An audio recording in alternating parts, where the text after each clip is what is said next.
Think about the main things you are working toward right now. Maybe it's putting a specific German SUV in the driveway, landing a director-level title at work, or finding a partner who fits a very specific, idealized image. We naturally assume these ambitions belong entirely to us. We believe our distinct tastes, our personal logic, and our unique personalities built these goals from the ground up. But there is a very real possibility that the things you want most in life never actually originated in your own mind. Instead, many of our daily cravings and long-term desires are manufactured by a quiet collaboration between our biological wiring and our social environment, operating completely outside our conscious awareness. To figure out who is actually authoring your life, we have to peel back the feeling of free choice and examine the underground motivational systems running in your brain. You already know what it feels like to have a hijacked desire system. It's that familiar magnetic pull to check your phone again, or eat something sweet, hours after you promised yourself you wouldn't. This happens because of a strict biological timeline. When you encounter a cue, like a notification badge on a screen, an older, deep brain circuit reacts almost instantly. It makes the decision to pursue the target before your conscious prefrontal cortex even registers that a choice is being made. Neuroscientists call this mechanism incentive salience. It works like an automatic biological highlighter pen.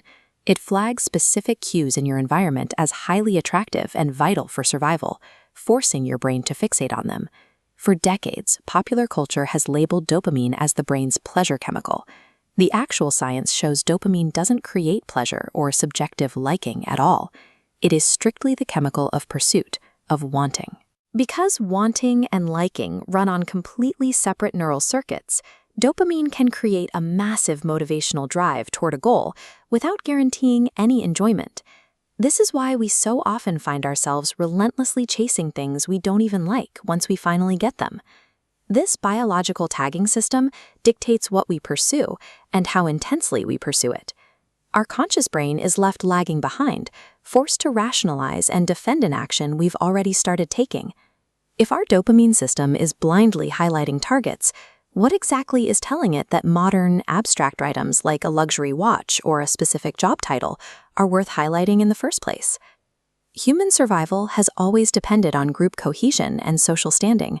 Because of this, our brains are wired to constantly scan our environment to figure out what the rest of the group values. When you observe an influencer, a respected peer, or even a rival, your brain pays close attention to what they possess and how they live, and then quietly adopts those exact same targets as your own.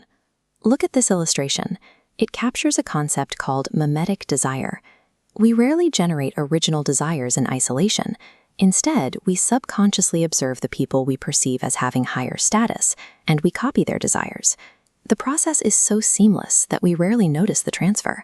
We absorb a copied want from our surroundings and instantly mistake it for an authentic, hard-earned ambition of our own making. Many of our most intense ambitions are completely divorced from innate biological needs. They are learned social reflections masquerading as personal choices. This chart shows how these two systems merge into an endless loop. Society, marketing, and peers constantly paint targets on specific objects and lifestyles. That social observation feeds straight into our biological tagging system, programming dopamine to want things without asking permission. Think back to those main pursuits we talked about at the beginning. Look closely at the goals you are actively sacrificing your free time, your money, and your sleep to achieve right now. It forces an uncomfortable question. How many of those sacrifices are being made for goals you genuinely authored, and how many are you making for a script you inherited from someone else's highlight reel?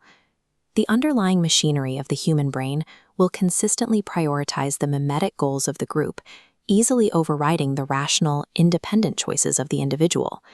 So, the next time an overwhelming, undeniable urge to acquire something strikes, take a step back. Before you act on it, pause and ask yourself, who is actually doing the wanting?